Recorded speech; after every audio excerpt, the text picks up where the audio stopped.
This episode is brought to you by Anchor.fm. If you haven't heard of Anchor, you should definitely check them out. It's a super easy tool that anyone can use to create and distribute their podcast.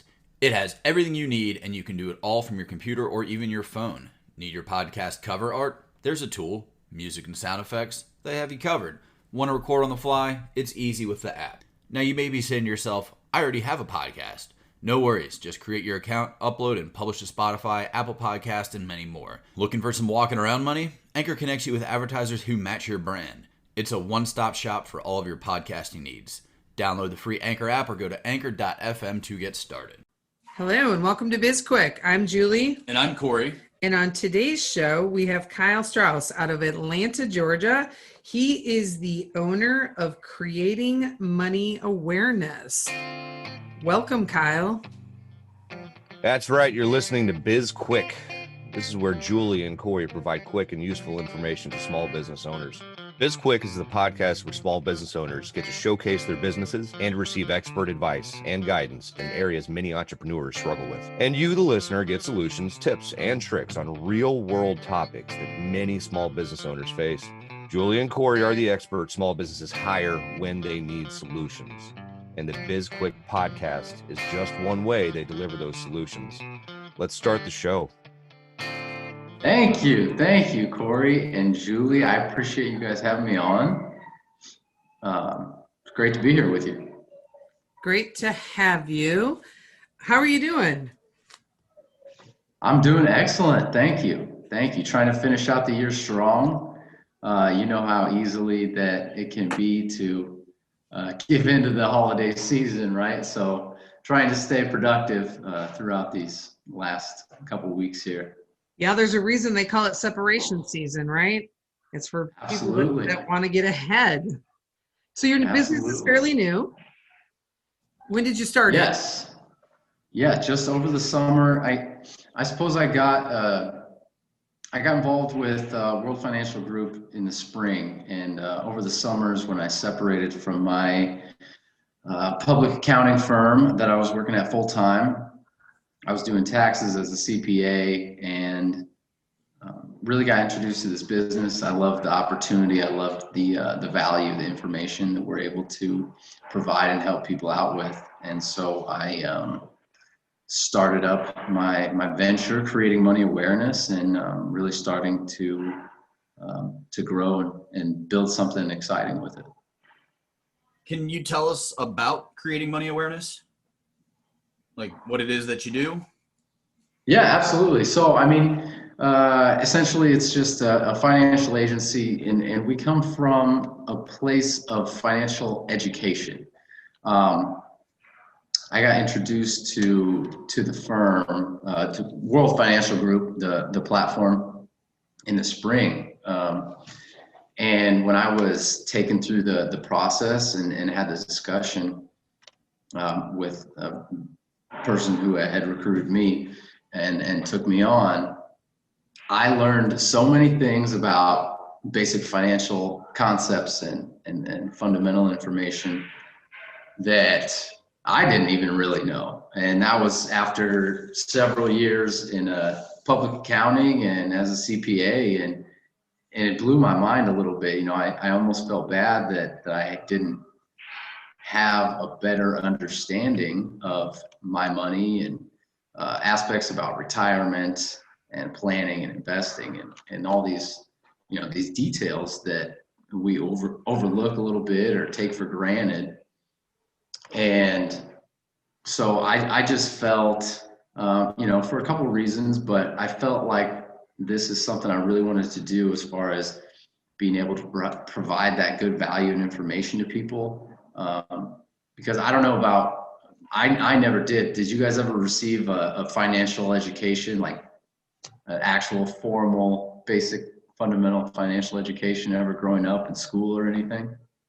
Well, a little bit in college, but Yeah, I did. Yeah, in college and in my master's, but it was very minor for sure. That's just Corey likes to mention on every podcast that he has his master's. That's the first time I've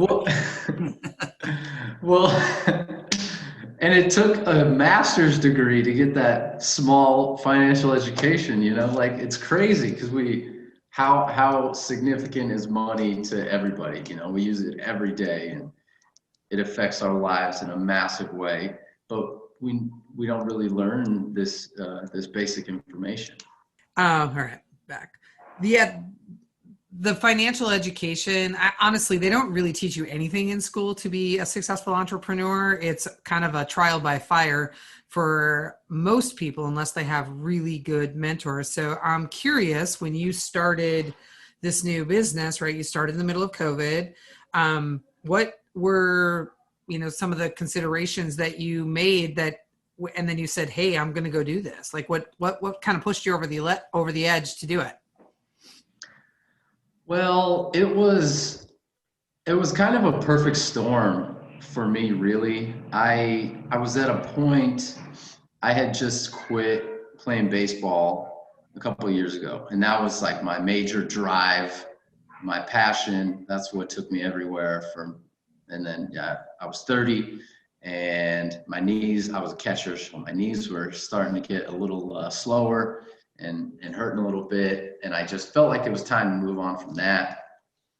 And so I was doing taxes. I was a CPA for first part of my professional career throughout baseball. And then once I stopped having baseball over here to keep me, super excited and happy in life, I focused more on my professional career, and taxes weren't that exciting for me. They aren't exciting for anybody, Kyle. Bad news. They're not exciting for anyone. Nobody at all. Yeah. Believe it or not. Right. So I had come to this realization that I couldn't and didn't want to do this on a long-term basis, and I needed to find something else. And at that point in time, I was really starting to dig into my own personal development and growing myself. And along with that, comes a little bit of greater ambitions and a bigger vision for yourself and what you want to do. And the corporate lifestyle, I was working at a pretty big public accounting firm. And so I'm a very small fish in a big old pond. And, I quit and they probably replaced me very soon after, and it didn't bat an eye. So just wanting to get out of that situation, do a little bit something more exciting, and build something for myself and get some more contribution, share some more value. And I was really guided to this company and this opportunity, and I just wanted to take the leap of faith and jump all into it. What's been the hardest part for you? Well, the world as an entrepreneur, I don't know if you guys are aware, but it's a lot harder than meets the eye. We are, in fact, aware. We are, yes. I mean, just the transition from a paycheck every week or every other to, creating your own income and building something up. And that's something that you really don't know what it's like until you actually get to that point. And that was definitely a challenge. So balancing that and then expanding your creativity a little bit in the aspect of, what am I trying to do, and coming up with different ways to get there. Yeah. When we started SB Pace, anybody who listens to the podcast regularly has already heard us say this, but we, started with this sort of notion of, if we build it, they will come. And that is not true, right? You've still got to go get them. You have to attract them to you. And it can be, it's a long road. It can be overwhelming and scary at times, and filled with doubt, right? So you have to really surround yourself with the right people, and you have to be willing to ask for help when you need it. And you have to be pretty clever and creative, and being nimble helps a lot, because you have to move quickly to be able to, when something's not working, figure out like, okay, we're going to try something different here. But how has client acquisition been for you? You had an easy time getting customers and getting revenue, or have you struggled a little bit with that on the upstart? when you're dealing with people's money, they have to be very certain about it. And sometimes that is difficult. And even if it, in my eyes, is the right move or a good move, it's not necessarily that for them. And call it influence, but in the sales role, you have to create a belief in them that they're doing the right thing. And I always feel like that I'm doing the right thing, and I have their best interest in mind, but we don't always agree on that front there. Who is your target client? I'm really looking to married couples, professionals aged 25 to 35 would be like my ideal target. Somebody who's looking to create some retirement, create something, and has some expendable cash. Somebody who's starting to build a family and settling down a little bit after those first post-college years when we're just having some fun and enjoying ourselves, probably. I just want you to know, fun doesn't stop after those post-college years if you're living life right. But have you done an ideal customer avatar? Have you built that out so like this is exactly who I'm marketing to? I haven't done it probably in the detail that I should, because I have a general, it's probably maybe a little more broad than it should be, I guess. Like I say, it's kind of an age range in a professional individual or family, really. Yeah. So digging a little bit deeper into that is definitely something that I could do, as far as what are their concerns, what are their fears and wants, and building that out a little bit more with a little bit more strength. I could benefit from that, I think. Sure. And the people who you are working with right now, what are there any like kind of common themes, common problems that you're helping people solve? One of our flagship product, I suppose, is a product that allows you to create some retirement planning that is safe from the market. So it's not subject to market losses and market volatility, and it's tax-free on the back end. The majority of people in general really are pretty heavily invested in the market, or just have a 401k kind of thing, and aren't very diversified. So this product of ours will allow you to offset your market risk and tax rate risk as well, because I would, it's just speculation, of course, but the tax rates in our country could very possibly increase moving forward. So have to keep that in mind as well. Yeah. So I know you've mentioned a couple of times early on that you're part of World Financial Group, right? Which is Ed Milet's group, right? And I am kind of curious about I only know it's Ed's group because I'm familiar with the World Financial Group, but I don't know a lot about it. So what sort of structure, when you kind of, I'm going to use the word buy into it, but I don't mean that in the literal sense, but when you start working as a part of World Financial Group and you're going out on your own and starting this business, and like you started the creating money awareness, what kind of support do you get from World Financial Group in terms of like, do you get leads from there, or do you get like marketing content? Do you get like training? What do they give you as part of that, being a part of that group? Yeah, that's a great question. So they provide a lot of, the product providers have a lot of support as far as helping you understand, in what ways the products will help out your clients. So that's nice. There's a lot of times places will have direct support lines just for WFG agents, so we can get a hold of them pretty quickly.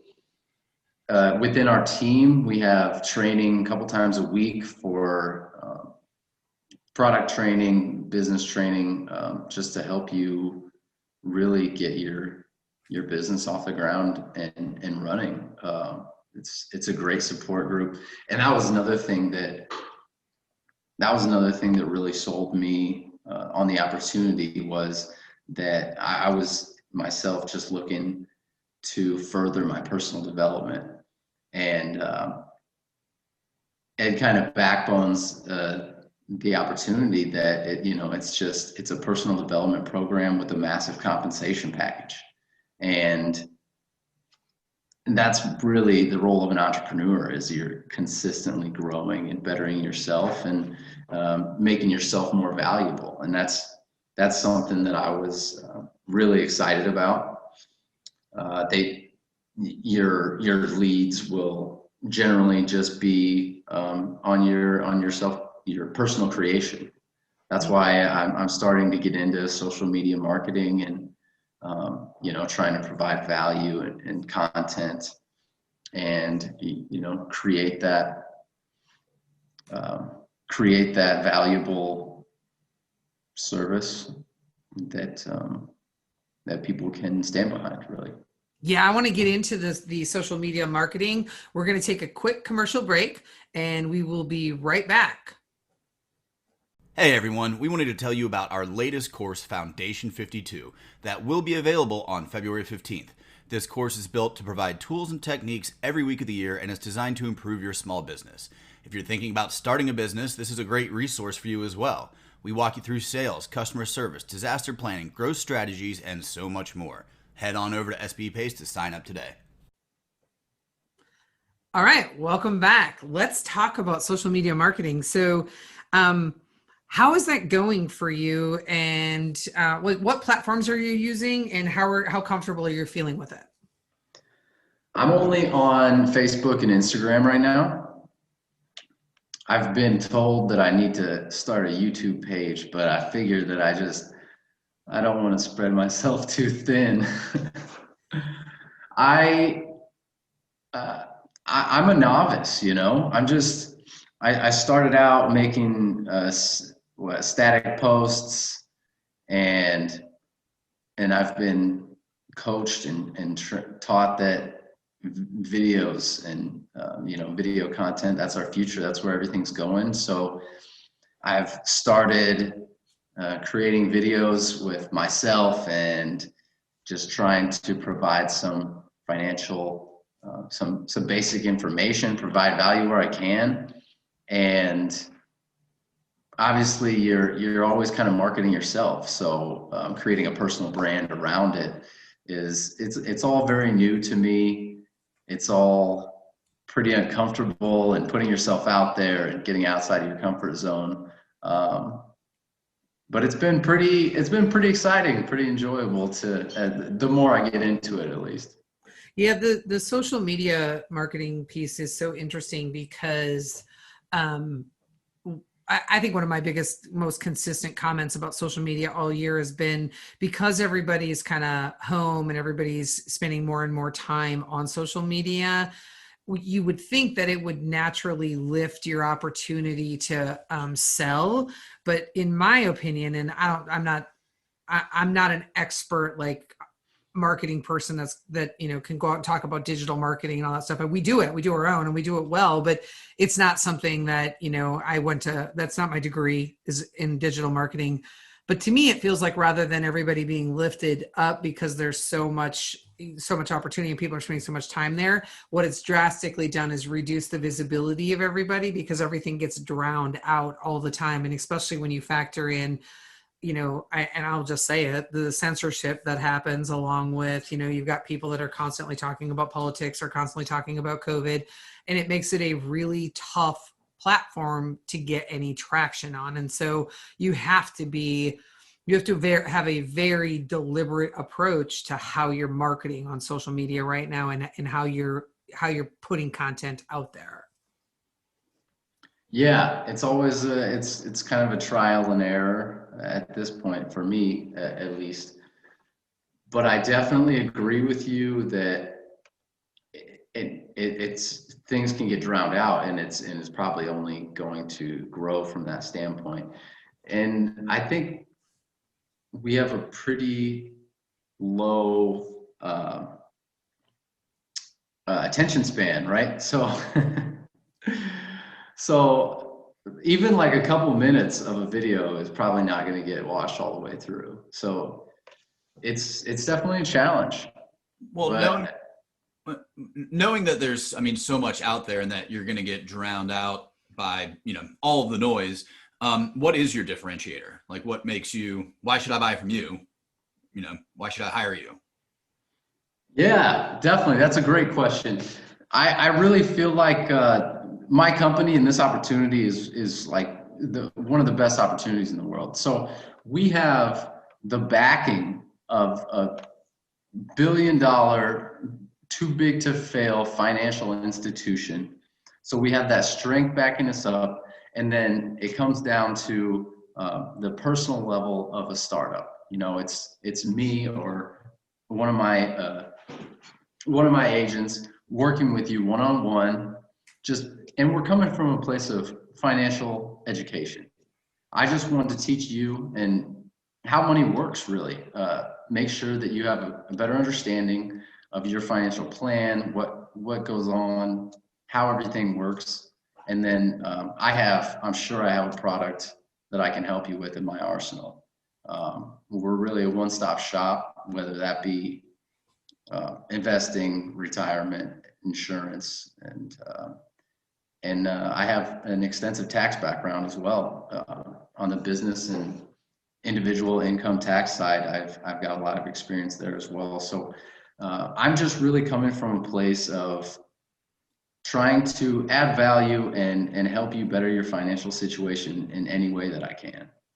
Nice. That's a good value prop, because a lot of times you get, financial advisors that are coming from these really, from bigger companies, and it's almost a formula for them. So to know that you take this more individualized one-on-one approach is really, that's important. And I would say to some people really helps them. How much of your time is spent with your clients on financial education, where you're helping them understand like more about like how to save or where their money goes, or, just things around financial education versus the products and services that you have to offer up? I would even guess it to be maybe like 75-25, because the reality is the education is more important. And then once the understanding is in place, usually things tend to make sense, and there's not too much question behind it. Yeah. Oh, that's great. I love that. Okay. So now I'm going to kind of dip back to the social media marketing, because we were talking about that a little bit. And then, Corey asked that brilliant question about the differentiator. But when you think now about your differentiator, right, which you clearly spelled out for us, how do you have a method for translating that into how you're, engaging with people on social media? Well, on social media, I'm really just trying to, at this point, provide financial concepts, information, and that's focused on around the pain points that I find people have, whether that be small details around their retirement and information that they need to be aware of, or investments or debt. I'm just trying to share some information on social media and get my face out there a little bit. It's hard to convey the idea of that solid financial backing in a way that is meaningful in some type of image or video. Yeah, it really is hard to get that point across to people when you're talking numbers, and you don't want to show somebody an Excel file or charts or graphs or whatever. There's nothing exciting about that for sure.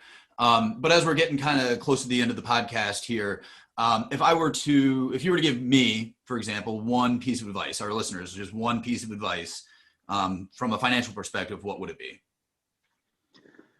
From a financial perspective, the main point is, or the big one is to diversify. Making sure that you are not putting all your eggs in one basket. You're not too heavy in the market. You're not too heavy in securities. That there's a lot of risk involved. And Warren Buffett's number one rule for investing was to make sure you don't lose your money. And his number two rule was don't forget about rule number one. So making sure that you are definitely keeping safety in mind when you're building a plan is huge. That's great advice from Mr. Buffett. Great advice. And that's good for our listeners. So this was really great. Anything else that you want? Can you tell our listeners how they can get a hold of you, where they can find you? Yeah, absolutely. I'm at Creating Money Awareness. I'm on Facebook and Instagram, and then my handle on Instagram is Kyle Strauss _CMA. And I'm always trying to add value and put out some good stuff. And I'd love to hear from you, from the listeners. Great. Thanks, Kyle. And we'll drop all of that off in the show notes. So if you're interested in reaching out, connecting with Kyle, you can find out there. And thank you to all of our listeners as well. Yeah, if you want to connect with us on social media, we're on LinkedIn, Instagram, Facebook, and the Twitter. You can also reach us on sbpace.com or bizquickpodcast.com. And don't forget to subscribe to our podcast, like us, and give us a review. Man, we love feedback. Definitely give us a review. And you can reach out to us about topics that you want to hear about, or if there's a particular industry expert you'd love for us to get on the show, send us an email.